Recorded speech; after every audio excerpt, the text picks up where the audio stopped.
Okay, very good. Well, Oh, I'm it gave me the choice to leave the meeting if I wanted to. It's yeah, tempting. yeah. No, it's one of these where it's kind of interesting. I don't know how many of you do it. If you've ever had to present, I'm not a very shy person. I don't get very nervous when I present. But all of us, I think, remember what we looked like in our prime. And so mentally, I put that image in my head when I go out. So when I have to see myself in reality, I'm like, crap, that wasn't who was in my head. So, but it's just a trick. I always have to do it. I look exactly the same. Right. It's one of those where it was on Maverick, and it was, well, hopefully it's not too inappropriate, but it said, you know, when they were making love, she's so ugly she had to pretend she was somebody else. That's kind of me and when I talk. So anyway, so I don't know if you talked about what the topic was, but at the Superstar Director Summit, we had it laid out to where each of us took a certain one of our core values, and I took the core value of generosity. And one thing about situations like that is when they're not scripted, I tend to have an idea and then I talk through it. But as I've had a few people ask me to talk about it, and I've adapted it a little bit and I did this a couple of days ago, and I really kind of liked it. And so I'm gonna go down this road, and hopefully it'll be something worthwhile for you guys. I'm always nervous that the time that we spend isn't valuable. So I'm hoping that you guys will all get some value out of it. So I want to talk about generosity as part, but I want to talk about culture and just some aspects of culture. And then I want to talk about Scentsy culture and what it means and kind of where it came from and those kind of things. Culture, and then we'll talk a little bit about team culture. But culture is a very interesting thing. There's a few characteristics to it. Number one, it's organic, right? I'm gonna take something off here. I got to get my screen fixed for a second and do my view. Speaker. Okay. Sorry, it's not showing me. So I might. There we go. I needed it because I have visuals. This will be fun. I have visuals. Anyway, so a culture is organic. It can't really be forced. All participants, anyone that is interacting with a group, affect it. And that's what I mean by being organic. It's not something fixed in time. And it obviously works best when those that choose to participate are somewhat bought into it. And one thing about a culture is sometimes it can get out of whack, and we'll go into that a little bit more. But what's interesting is when somebody starts something new, they're sort of creating a new culture. And so I looked at Heidi and Orville, and when they create that new culture, they're basically bringing the best of what they can into it, but they're creating something new. So when Orville and Heidi decided to create this as a direct selling business, they knew it was very, very important to decide what they wanted to be. You know, what did they want the world to say about their company, 50 years down the road or 20 years down the road, or, as we get closer to it, we're at 16 years now, or 17 years. So we're getting close to that 20-year mark. So they took it very seriously, and they tell the story a lot about how when they were driving down to Utah to meet with Karen Collette and to take the company over, they created two things. They created their mission statement, which it's been a little bit longer than this, but it basically says to bring value to the world, right? They want that was so key to what they did. And for those that don't know the story, or maybe don't know, I guess I could have introduced myself. My name's Chuck Thompson, and I'm Orville's older brother. And so I kind of know this story from when he was a kid. And if you knew Orville back then and you knew me back then, you'll know why I work for him and he doesn't work for me. So in our mall, there was one of those poster stores. Who remembers the poster stores, right? Where you go in and buy posters. I'm not even sure they exist anymore. But anyway, I would go in there and I'd buy posters of rock bands I like, or cars I like, or pretty girls, or things like that. Orville comes out with his poster, and it's a poster of Albert Einstein. He's actually got it in his office still. But it was a quote from Albert Einstein. This says, don't try to become a man of success, rather become a man of value, because a man of success takes more out of life than he gives, and a man of value gives more than he takes. So those of you that hear that give more than you take all the time, that's where it comes from. And there are entire speeches about what that means and how to apply that give more than you take. But as they were traveling down there, they knew that they wanted to bring value to the world. And what's interesting is they didn't say they wanted to be the biggest or the most wealthy or any of those kind of things. It was they wanted to bring value by creating a business opportunity. And that's why it was important to be a direct selling company, because they could have created a Bed Bath and Beyond type business, and yeah, they would have had employees, but it wouldn't be the same as creating an army of entrepreneurs kind of living out their own dreams, taking the difficulty it is to run a business, and just making it easier for people to do that. So they had that to bring value to the world. And then, just like every culture, theirs started with some core values. So, and every culture has them. Every culture has core values. In fact, we all operate with core values. Just a lot of people don't write them down.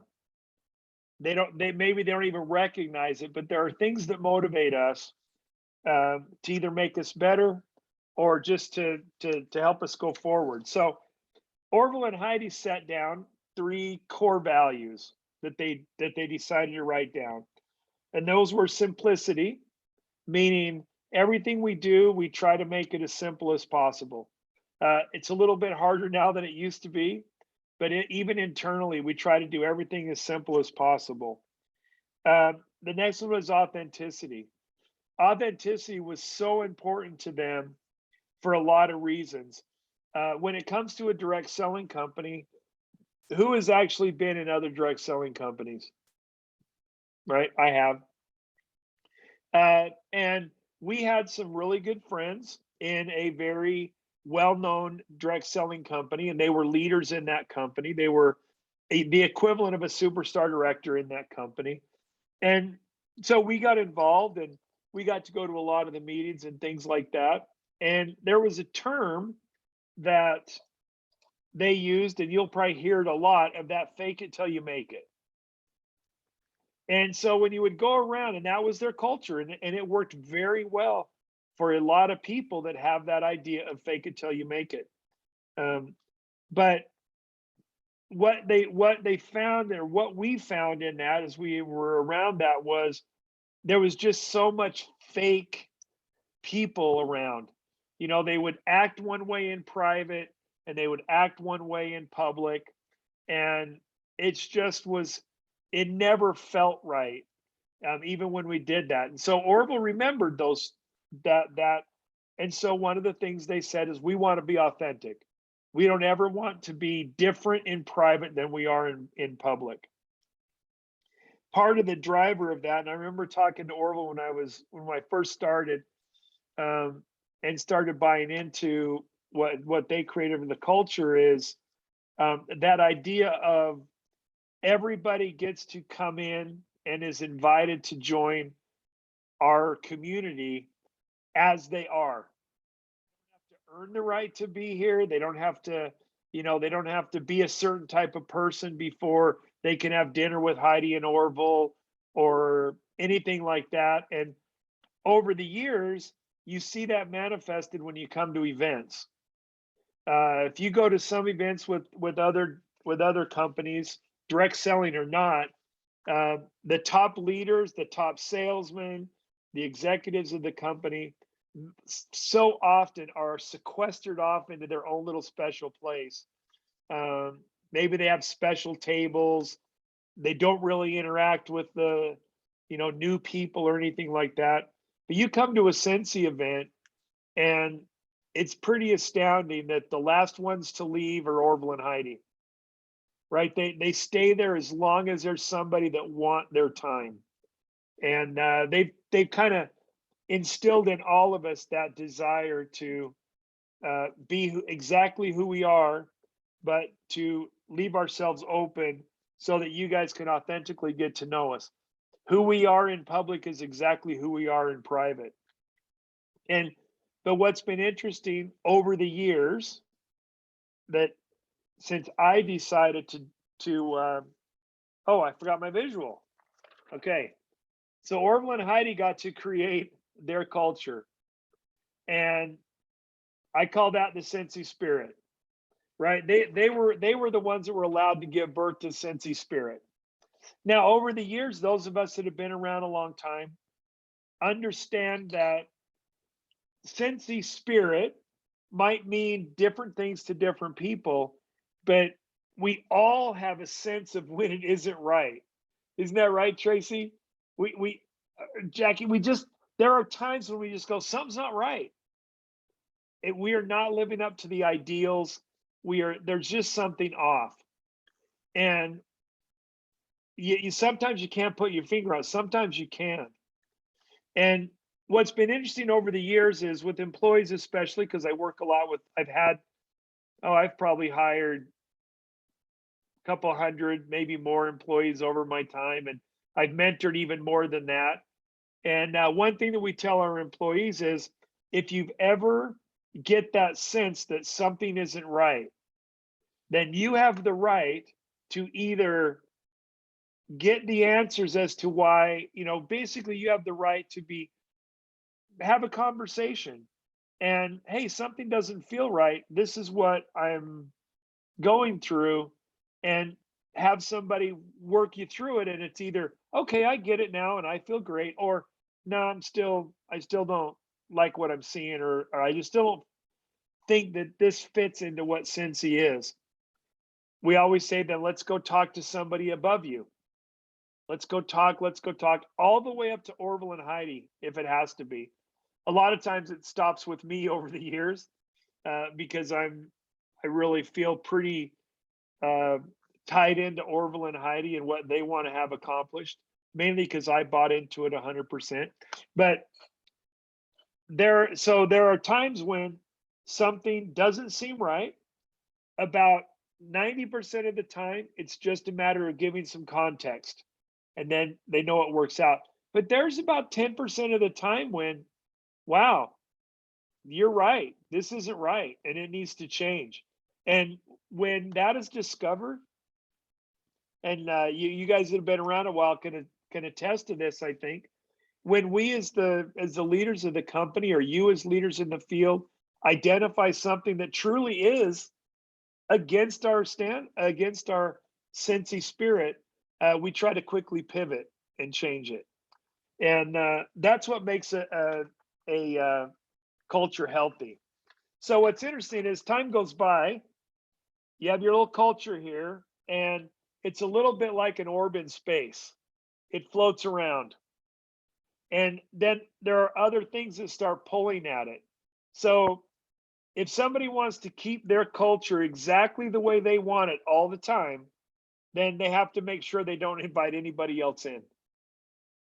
But the minute you start having employees, suppliers, the community, consultants, and things like that, each of those individuals start pulling a little bit, and the culture tends to move around a bit. And we've seen that over the years where you bring in new people, they bring in great ideas, the culture might shift a little bit. You have other people that bring in some poor ideas, they get a lot of people to rally with them, and it kind of pulls our culture away from it. Over the years, we've seen that happen with employees that we've hired. We've had some leaders in the field that have kind of taken us down the wrong direction. And the only thing that pulls us back, number one, is how bought into the culture most of us are and how willing we are because of the benefits that we've seen over the years. So you've got that authenticity. There's a few things with that. I'm going to skip around just a little bit. There's a few things with that that are really important. That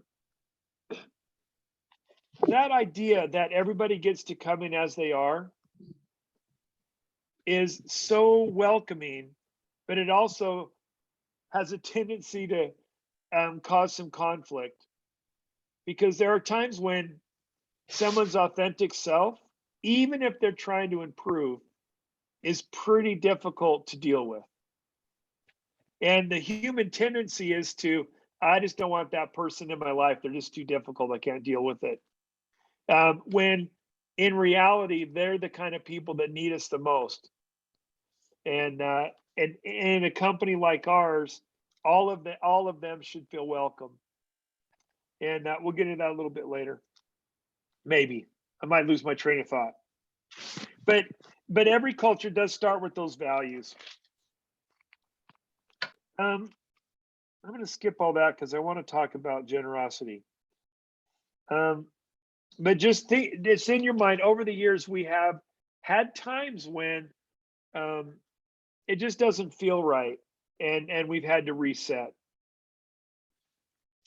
And each time that we've had those struggles, we've gone back to our core values of simplicity, being authentic, and being generous. And generous being the key one. It used to be value. We used to talk about it as, it used to be simplicity, generosity, and value. And then we realized that we had value in our mission statement, and we wanted to add to that generosity piece. One of the underlying some of those were a few others that they didn't put in there, but it's very core to the way we operate as a company and the way we see you guys operate as consultants and in the field, which keeps our culture great, is integrity. Integrity, doing the right thing when nobody's watching, and being completely honest in our dealings. Those things are very important to us.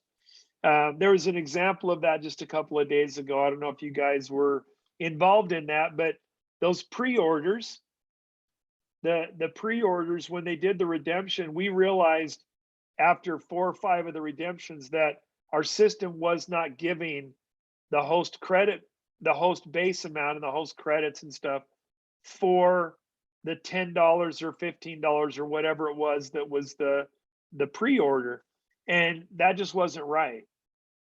And it was brought to our attention, but we got digging in. We thought it was a simple thing. Well, it turned out that from the very beginning, we hadn't been paying that. Most of the time it was $1 or $3. It wasn't a big deal to each individual consultant. Collectively, it was quite a bit, but it didn't matter if it was only $1 per consultant. We did not see that as our money. We had to give it back to you guys, and that's just some of the things that being built on integrity matters. I wanted to give you one more. So you look at this one, and I've got a few dotted lines. And what that is as the organization grows and as our culture grows, there are a lot of times when the connection to the core of Scentsy values and that Scentsy spirit is weaker. You know, sometimes you might have a leadership, or you might be, 10 or 12 new people down in a line of sponsorship, and the links to the Scentsy culture are can be a little bit weak. But because we encourage so many outside of your team interactions. Boot camps, we kind of on purpose, it's kind of worked its way out organically, but we've definitely never discouraged the fact that when leaders come to boot camp, they sort of create their own little support group for those that, boot camp 29, they still get together and interact with each other, even though they're not on the same lines of sponsorship. Very rarely are they. Those kind of things are what we are fortunate that it keeps everybody really connected to what we want to be as a company. Let me see. So as each of you come in and you sponsor your first person, the hope is that you've been trained up with really good values is the best way to put it, and that you just bring your uniqueness into that as you build out your own team culture. And each team has a different culture.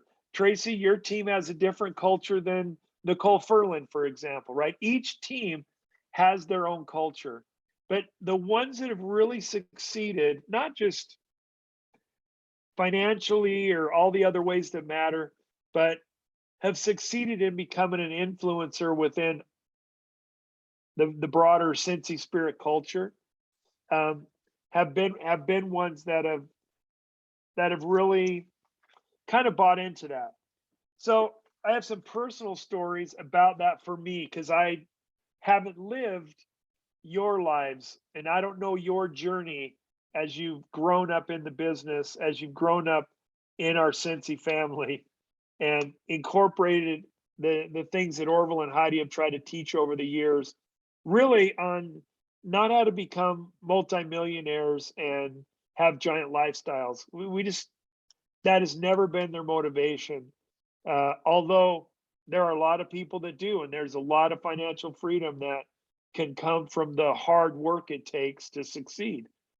But our greatest joys, at least mine, and I'll speak for Heidi and Orville, my greatest joy is watching you guys grow as people and overcome weaknesses and overcome fears and anxieties and kind of rediscover how incredible you are. All of us, some more than others, have had things in their life that have beaten them down. Whether those were health challenges or bad marriages or things that happened at school or physical or mental handicaps. And there's all sorts of things, society as a whole, there's things that have made us who we are. And there are a lot of times when we don't feel like anyone will accept us. And there are so many examples I could share of people that said, well, I'm going to give Scentsy a shot. And they just feel welcome. And that part of our culture is the most vital thing that we can do. It means that everybody has a value, and you need to figure out a way to find the value in each individual and be grateful for what they do and who they are, even the ones that are really difficult to do. So before I came to Scentsy, was in the car business. Now, the car business has its own culture. I always try to be a person of integrity. So even within that industry, I would only work for people that had integrity, and I would only of course I operated myself with integrity. But even there, it was still a pretty brutal dog eat dog world. You got my dollar store bags? No, I don't. Sorry. Just kidding. Anyway, it was, and I had some family things. I had, my children had health issues. My oldest particularly had autism, and as a dad, and it wasn't my goal to have somebody that I was going to have to struggle to understand and things like that. And when I first came to Scentsy, I was pretty passionate, like I always am. I'm still very passionate, but it went towards anger and short temper, and I yelled a lot, and I wasn't a very pleasant person to be around. In fact, if you if you talk to Heidi and you hear about it, she was absolutely opposed to me working for them because all she knew was me as her brother-in-law that was always red-faced, always yelling at his kids, always mean to his wife. Um, Even though, and Orville says, no, that's not him. That's not him. Because he remembers me when I was younger. This is much more like me when I was younger. Uh, Nothing really fazed me. I found humor in everything, even through some pretty significant health challenges that I had and other things that's a long story. But I came, and as I was talking with Orville about working for him and really doing some soul searching of whether I wanted to do this, imagine that struggle of coming to the realization that my little brother was going to dictate the rest of my life, where I lived, how much money I made, what I could do, where I could go. And my wife and I was like, yep, I'm going to do it because I'm kind of impulsive. My wife was a lot more, she said, no, you're going to take some time and think about it. And you're going to commit that no matter what happens, you're never going to complain about what you get paid. You're never going to you're never going to complain about what he asks you to do. You're never going to question, you're not going to question it. So through the years working with Scentsy, um, I mentioned one thing, and I don't ever bring this up to make anyone feel bad about what they've done, but in our first reunion, by the time we had a new reunion, I'd been working there. The first reunion I went to, because I'd been working there about 9 months when we had our first reunion that I could think of. In those 9 months, we had hired a couple other people. Actually, Kevin Priest, if you guys know Kevin and Becky Priest, he worked for us for quite a while, and me and him were pals. He was hired right before me. But anyway, we had hired a new person. His name was Bob Northrup, about 3 weeks before that reunion. So Orville gets up there and says, "Hey, I want to introduce the home office," and introduces everybody but me. In fact, I was in the audience, and they were going, "Well, what about you? Why aren't you going up there?" And I'm like, "Oh, he'll say something later." Nope, completely forgot about me. And it was so strange because like I said, I'd only been there about 9 months, and I still had all these bad habits that I had before. And I remember sitting there with my wife, a little bit ticked off, to be honest. And she said, "Remember your promise." And she was so wise that I remembered my promise. I know Orville. There's no way he would have there's no way he would have done that on purpose. And if I would have confronted him, all it would have done was made him feel bad. And so anyway, there's a lot of stories of that over the years where I could have easily have felt like I was being neglected or taken advantage of or not cared about by things that have happened over the years. But anyway, as I grew, um,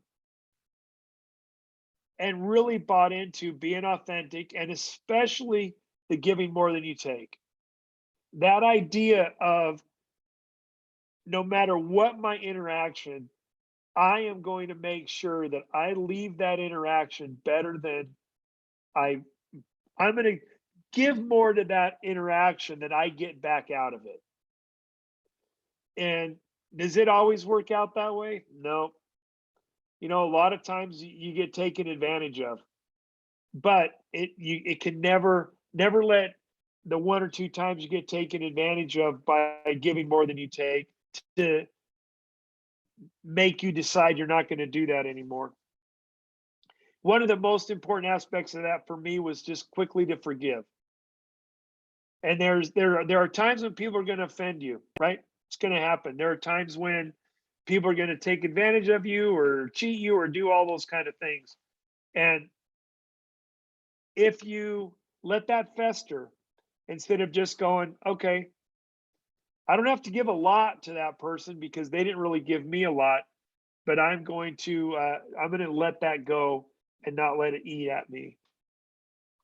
I always I have the fortunate I'm fortunate in that I get to deal a lot with personal conflicts that you guys have with each other, uplines, downlines, crossways, um, and hundreds and hundreds and hundreds of cases over the years that I've worked on. Some that you guys would know, and some that you wouldn't know, obviously. But I've always tried in those situations to find the bigger of the two people. And what I mean by that is the one that is willing to give more than they take and take a lot. And it's pretty easy to identify which one of the two in the conversation or in this situation is the one that is willing to give more than they take and be really forgiving and emotionally be able to do that because it's not very easy. And it always takes time. But in the end, about 80% of the time, the the relationship gets healed. The person that decided to take the higher road grows and is able to take on even harder things.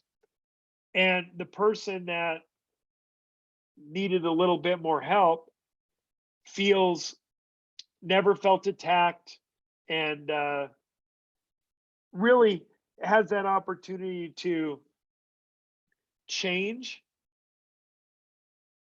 and still be part of the community. So many times, and we'll get into something happier soon, but so many times people want to change. Their behaviors, they've changed.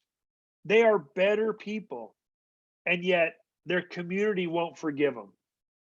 And they keep bringing up the past. Our culture, when it's operating properly, does not allow for that. Our culture needs to allow for people to authentically change and all of us forget their past. It's one of the reasons why I'm so adamant about keeping compliance within my sphere of influence and within my department because I will take all of the heat from people going, why does that person get another chance? Why do they keep getting another chance? And generally, it's because they deserve another chance. And everybody there's just a lot of people that have benefited from that feeling of having another chance. So my admonition to all of us always is be really really quick to forgive. Um, I saw, and this is a quote. I didn't write it down. I should have wrote it down. But here's something to write down and to think about. Forgiveness, real true forgiveness, is giving up all hope for the past. Right?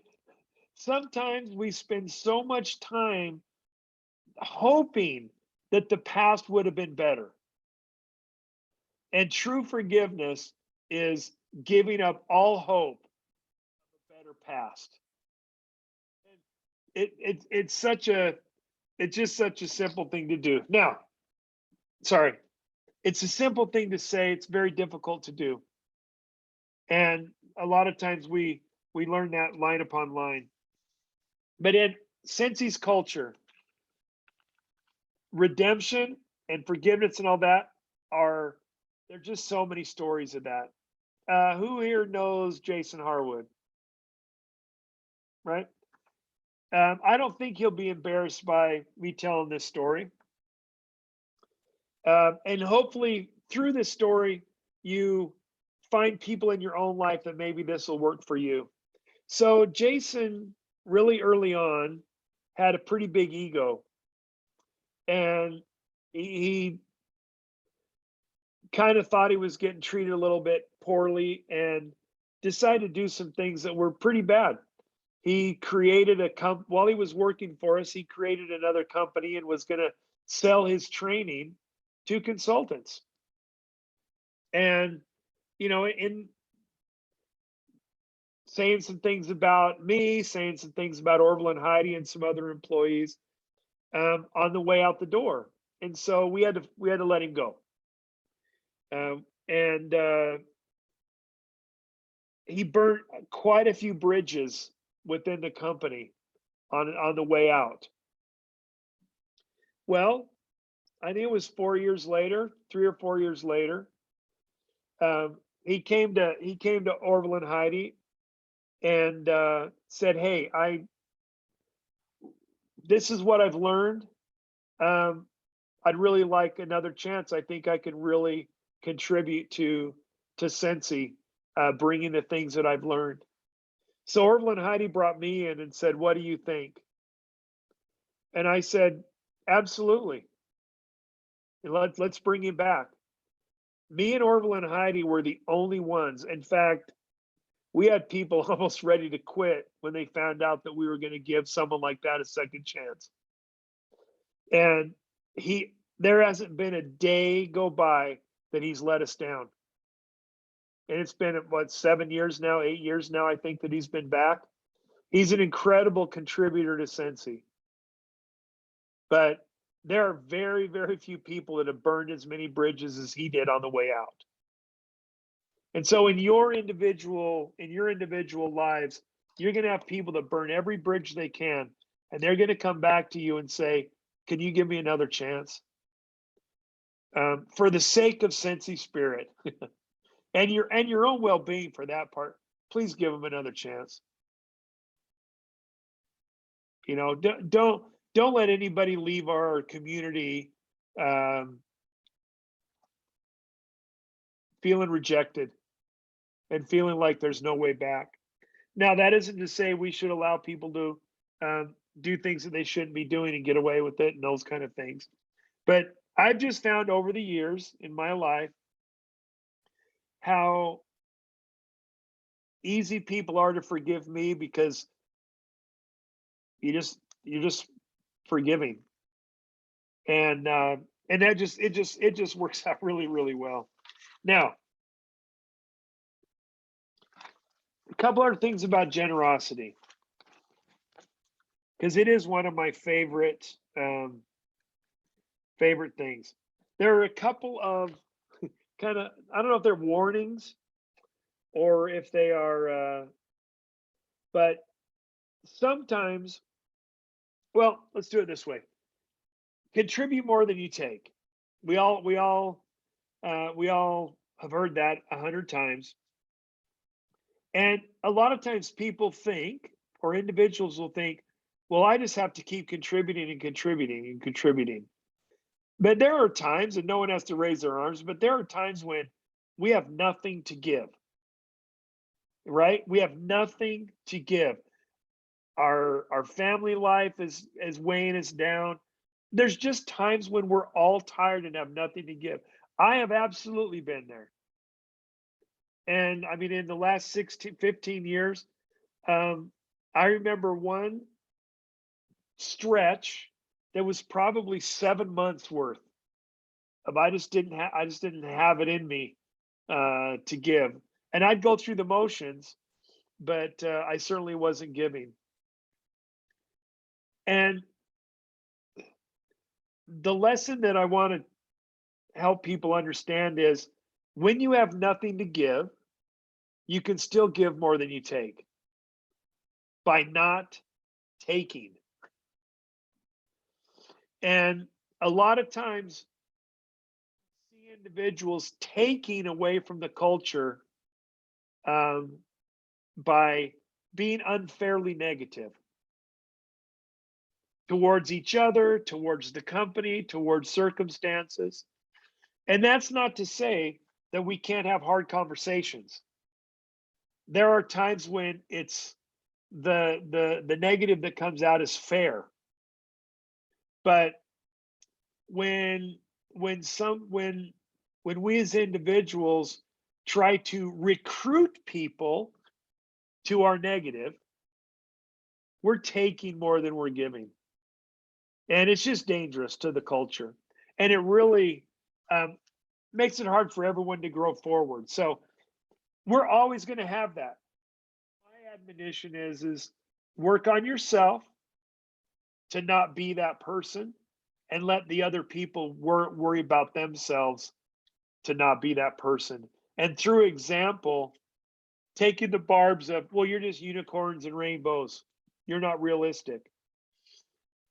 Fine, accuse me of that. I don't really mind. I'll break my back to solve a problem, but I have very little patience for complaining for complaining's sake. It doesn't drive anything forward. And so whether that's anyway, so that's kind of where I'm at on that one. So give more than you take is excellent. Just if you've got nothing to give, and you will have those times, just look in the mirror and go, I'm just not going to take. And eventually you'll be able to give again. One thing that always gets me out of my I have nothing to give funk is to find the most find the person that's given me the most I want to give up and figure out a way to serve them. Whether that's a kind message, whether that's a shout out, whether it's just a phone call or it's a, hey, you know what, I just need to call you and apologize if for things I've done.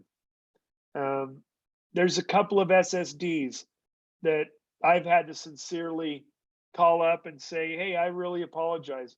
I have had some bad I've had some bad feelings about you.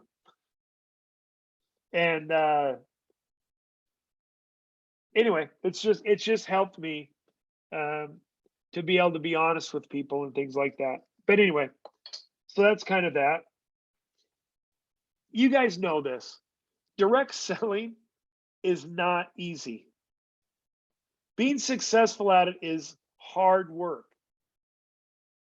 And it's not very expensive financially, but it is incredibly expensive socially, right? We talk about it as social capital.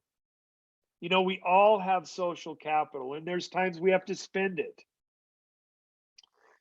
Defending our downline, defending our business, defending our families. Sometimes those go against, and we have to spend some social capital. We lose friends because they don't understand what we do. And so a lot of times family members don't understand what we do. So direct selling is tough. And for those that have been in it a long time, though, know if your motivations are right, it is so worth the social capital expense. When you get to see there's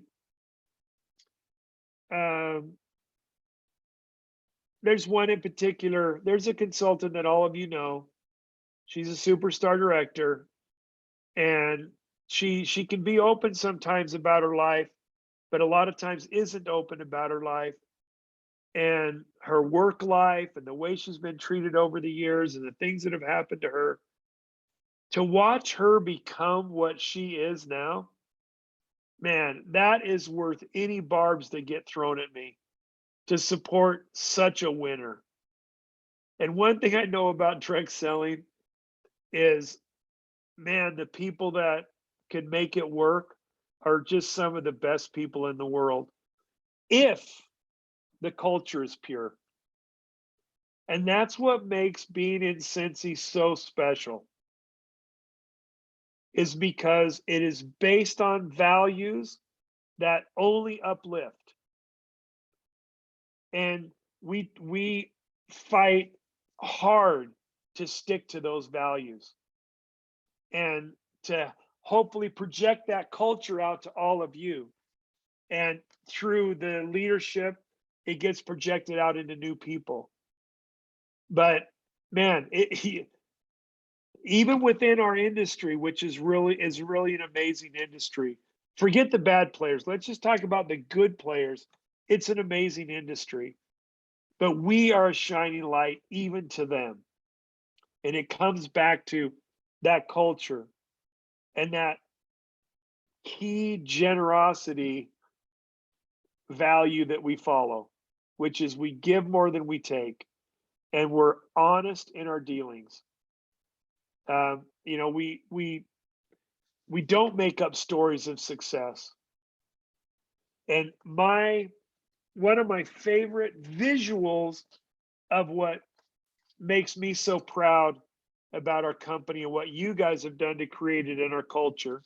Because in reality, you guys, as the consultants, there are a couple 100,000, exert a lot more influence on the culture than we ever could. You guys have a lot more pull. And it's so gratifying to see so many amazing people choose to align themselves with us. And it's just extremely gratifying to see. What's interesting is in the DSA world, and with our peers, other executives and things like that, there are times when we'll be at our national conventions and things like that, talking to other executives about other companies that bragged on their way up, disappeared on their way down, and really nobody was really cheering for them to come back. Now, Scentsy's had ups, and we've gone down, and we've gone up, and we've leveled off, and we've gone down a bit and gone back up. And every time we are visible, or we are humble on the way up, authentic and open and honest on the way down, and everybody cheers on your success. The executives of other companies cheer on your success. They are so excited when they see Scentsy succeeding. And that's because you guys you're just amazing. And you've lived those values that and it shows. It shows to your friends that are in other companies. Now, 100% no, we're always going to have outliers, but as a culture, we are very strong and have such a great reputation. And it really is because of leaders like Tracy. And those that really set strong foundations that now have generations of leaders underneath them that have followed that same example. And so that's kind of what's been on my heart and on my mind lately, is just this: we owe it to our world and our countries and our neighborhoods to be a light of acceptance and not of judgment. And yeah, and for the most part, we see that. We just see it. We don't have, anyway, we just see that. And I love it. I love the diversity that we see. I love the idea. I love the knowledge that we all think differently. We all have our different motivations. We all have our different political and religious views. We all have our different cultures we came up in. I grew up in a little tiny town. My dad owned a fertilizer business. I would watch Sesame Street, absolutely not understanding it one bit. I'm like, why would people hang out on their porches and play in fire hydrants? I'm like, I didn't understand that at all. But I have friends now that grew up in Brooklyn. That was their life growing up. Their playground was the alley. My playground was a field. And being able to travel around the world and just meet individuals at the core level, eye to eye. We are all identical. We're just trying to do the best we can, right? So my admonition to you is accept people where they are and assume that's their best, and give more than you take from them to help them as they grow to become better. Be accepting. Don't exclude people, um, unless you have to. There are people you have to, I know, but for the most part. And anyway, so normally that's kind of where my heart's been, and I hope that was worthwhile. Normally, I just open up in case you guys have any questions, any kind of questions. You can ask on that, or you can ask on anything. Just my time is yours. I'll Well, open up the chat. thank you so much. I'm sure that there'll probably be a handful of people that will have questions for you, but no, that was absolutely wonderful. And I just love, I mean, I think of November, the time of Thanksgiving, and this was just, I feel like, such a great timing for what you shared with us tonight, and a good reminder going into, we think of it during the time of November, but in reality, this should be seasonally, this should be every month. There doesn't need to be a season for this. And so I hope that's what all of us can walk away with, is that this is something we need to really make a conscious effort of living every day versus just certain times of year or under certain circumstances. And, that's with Scentsy. I know, like you, Chuck, it's been so refreshing that within this organization, there are so many different types of people. Like we're not a cookie cutter type of thing. And I'd never done direct sales before, but time and time again, I hear from people that, come into our Scentsy community, and they're so glad they don't have to wear makeup, like myself. They're glad they can deliver orders in flip-flops. They can be who they are. They're accepted. There's no judgment, and they can be equally successful. I mean, some of my dearest friends in Scentsy look like they came off a magazine cover every time they leave their house or get on a Zoom, but I can be just as successful being who I am, being my authentic self. So I love, go ahead. No, I was going to say that's, you go to reunion and you have a superstar director walk, and there are going to be the chips who are in their hats and their shorts. And there's going to be others that are in evening gowns, and they're all on the stage together, and neither one is saying, "Don't be in my picture, you're going to ruin it." Right? Everybody gets to be what they want to be. And Marty, with his, chewing his mouth and his cup, will have his arm around somebody in an evening gown taking pictures, because it's so amazing being in that type of environment where we all get to just be who we are and be loved for who we are. Now, I do want to answer a question. Stephanie had a really great question. She said, what is your best advice when you have that negative person in your culture and they are pulling others away, but you can't seem to keep being an example because they are overwhelmingly negative? So I have another visual. And this is one of those things where I was talking about, culture is like a ball in space. And the only way to combat a negative pull is by doubling down on the values that you have, and and it might take a little while, but you just let the positive overwhelm it where you can. And there are going to be, just like anything, there are going to be fence sitters that are going to follow. They're just going to be pulled along because of gravity. So my best advice is not to combat it, not to try to be confrontational about it, but double down on, we're just going to keep moving forward positively. I'm going to give as much as I can to you, negative group. But at some point, they've got to decide for themselves what they're going to do. Now, that being said, sometimes you need help in balancing that. That's where someone like I come in. Is, hey, I've got a situation here that is starting to deteriorate my whole team. Email me, Stephanie. Let's talk about it at a deeper level about what's going on, and I can give you much better advice. So just email me at Chuck at Scentsy, and we'll try to talk it through.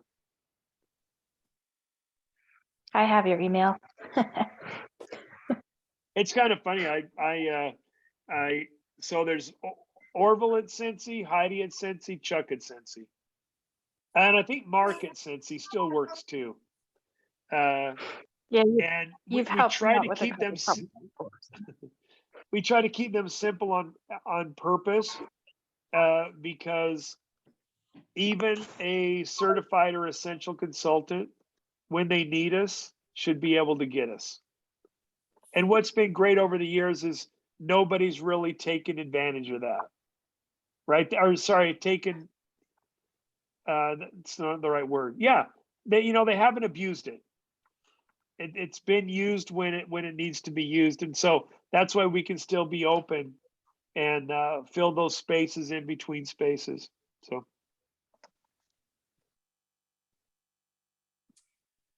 and I will say, Oh. not every situation is going to be easy. There are going to be times in our lives when it's just the weight to help us build muscles, but the weight will never go away. Go ahead. I was going to see if you would give some of our newer consultants, because we do have quite a good number of newer consultants on. This should be their first in-person chance with World Tour coming, and wondering if you could give them, I know you've given us your fireside chat story and around the campfire story before, but if you could tell us why they should make it a point to get to World Tour this season. Okay. I think this season, probably more than any, is vital. Not vital, but it's going to be extremely important. Mainly because over half of the active consultants have never been to a live Scentsy event. And so there's going to be this expectation that kind of, not expectation, but there's going to be this events allow us and each other to demonstrate what being authentic means, what being generous means, and all of those kind of things. It's a great time to just be together. Now, the example you bring up, campfire. So I mentioned earlier that direct selling can be tough. And a lot of times you kind of feel out in the cold on an island all by yourself dealing with it. And I kind of liken that to, if you ever go camping and you have a fire, everyone loves the fire at the camping. Me being a perpetual 12-year-old, I like playing with the coals. So there's certain kind of wood I like to burn because it makes nice big chunky coals. So I'll take my little tongs or whatever and I'll wave it around and spell my name in the lights and things like that. But after a little bit of time, it starts going black, right? The light fades, still warm to the touch, but the light's kind of gone out. And the only way to brighten it back up is to put it back in the fire. So we are all individual coals in fire. And events, direct selling companies, we put events in a cadence so that everyone can glow cherry red again. And so coming together, looking at someone like Jackie, looking at someone like Tracy, looking at someone like Ray, you know, wow, I'm not as odd as my friends are making me out. Why am I worrying about, you know, a couple next door that never get along? They're, you know, when I've got someone like Tracy that thinks I'm on the right path.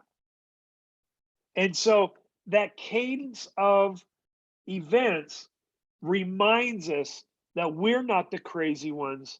Our neighbors are the crazy ones.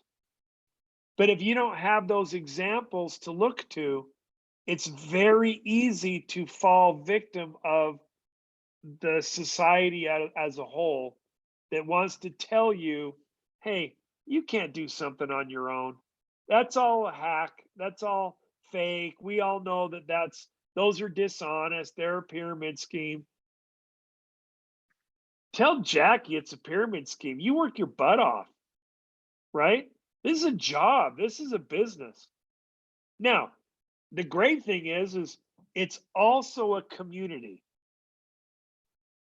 And so you get to be a part of something that doesn't insist that you are a superstar director to be a part of it. And the best parts of being in the Scentsy business isn't the money. That's a great part. And it's a motivation and it's a reason to be. And it's important that we do what we do. That's, I mean, you know, in the end, selling product is what we have to do in order to be able to make a difference in people's lives. And all we can do is invite, and then it's just all work on their part. But as leaders, the reason that's important for you to go to the events is for newer people that are struggling. You might have overcome your coal might be really big and red, and it's red. You don't really need it because you have your own fire. But you're needed at these events for those that are struggling because they haven't yet built a community to be able to look up and go, I don't know, I'd rather follow her or I'd rather follow him. It's up to us as leaders to make sure that we're worthy of somebody looking up to us. And that usually only happens at events. Or that's an important part of the event, that new people get to see leaders, that leaders get to inspire new people, and that when we get to see each other again, man, feels like forever. It's been way too long.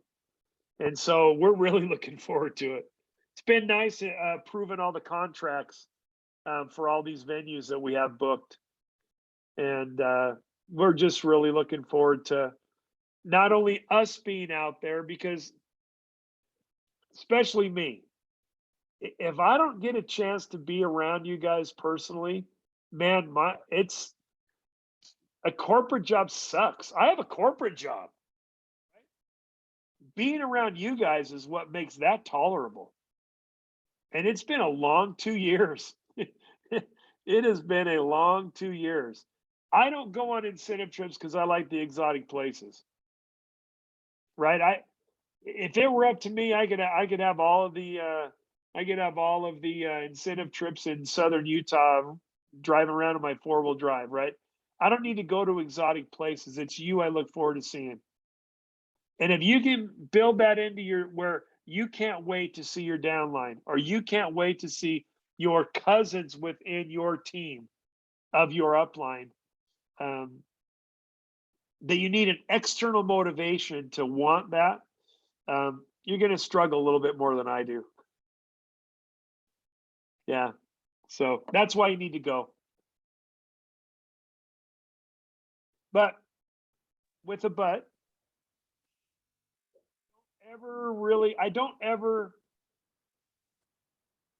like to use the word hate, but I'll use it. I hate to hear, I can't afford it. And you own a business. Go earn it. Right? No one's saying you have to borrow money or take money out of your family to go. And we would rather see, I personally would rather see somebody not come, go into debt to come. It's not, or sorry, to go into, I don't know how I'm going to pay this back debt. Sometimes an investment in your business, but it needs to be not, oh, I can make payments with my job. No, it's okay. I can do the 2,000 now for travel and all of that because this fall all these sales and it'll pay it back. But it's better to be planning now as fall is coming up that you're going to take 20% of your money that you're making in the fall and you're going to put that in an account so you can afford to come to reunion. Right? Treat this like a business. Treat it like a business. And it will reward you like a business. Anyway. That's really good advice. I know our very own Peggy, she's like the master. She has a jar and she constantly shares updates with her jar of money that she puts back for reunion. So she leads the way, showing others how it can be done through her Scentsy money. And so we do have a really good example with that. But I love that. That was a really, really good advice, especially for those that are newer. Lots of time to earn what is necessary. One thing that I found over time is barrier to entry into direct selling is pretty small. $99, I can come in, which means a lot of times people don't put enough value in what they have. And when I see somebody that is making, $300 a month, let's say, just go, that's not worth my time anymore. And I'm like, do you realize how much money you would need to have in savings to generate $300 a month? And how many hours would it take you to save that much money? Are you putting those kind of hours into your business? No, absolutely not. And so what happens is they devalue what $300 a month is. That's $3,600 a year. That's a savings account of about $40,000. How many hours in your current job do you have to work to save a net $40,000? That's a lot of hours in a job to create what your little side gig is generating for your family. Now, if you're spending $500 to do that, number one, Orville would be really disappointed because that's not the way we've tried to build the business. And so as one of my last pieces of advice, inventory holding, buying things that you don't have sold is what will sink many companies. So as enticing as another half price item is, I don't want to let that sale go. If you don't have it sold, don't buy it. Don't load your house with inventory. That $25 that you spent for a warmer to sit on your shelf is $25 you could have made samples with to sell something, right? There are better uses of your money than inventory. You should have some, but in a good company, you should never have more than about 4 months worth of supply. So let's say you sell $1,000 a month, right? You should never have more than $2,000 or $3,000 of weighted inventory ever. But I know people that have $10,000 worth of inventory and they sell $1,500 a month. So if they didn't buy another thing, they have 10 months worth of supply. That's just a lot of money that you're tying up. But anyway, that's a whole class. Very good. Does anybody else have anything for Chuck before we let him go? I should give to a new leader who grew. Oh, hang on. Let me- Just a second. Okay. Is it Trina? Trina Spencer? My best advice there is be patient with yourself. It will come. Just have core values you want your team to be, and you live them 100%. And over time, the culture will cement itself. So just you grew fast. That's amazing. Be very patient with yourself. It will come. It will grow. Just be patient. Concentrate on you and you growing and making sure that you're staying true to what you know, and the culture will grow. And it's going to go, it's going to be like an asteroid field as the planet is forming, right? There's going to be some time when, man, it's going to feel like chaos. But if you're true to your values, you're true to what you want that culture to be, it will grow over time and solidify. I got to go. Is that okay? I have somebody at my door. Love you guys. You can invite me back anytime if it brought you value.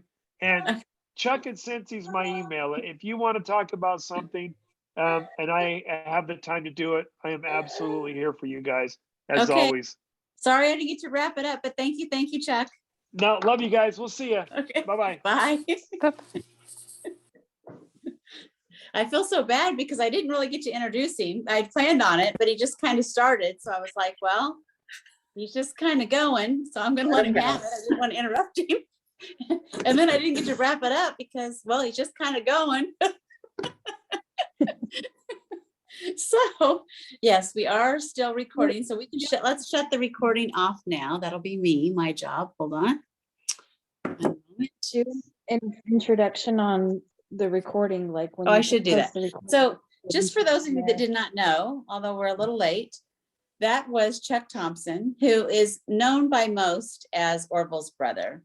But those of us that have grown to know him, he is truly like the heart of Scentsy. He is that guy that is always there for conversation. Like he said, like on incentive trips and stuff.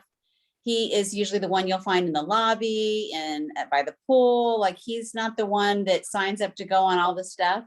He is there to be with his people, which are us as Scentsy consultants. And he has no regard for what your title is or what you may or may not make for the company. It has absolutely zero bearing to him. So we're very, very blessed and fortunate that he chose to spend time with us tonight. So I'm going to stop the recording, but we can hang on for just a minute.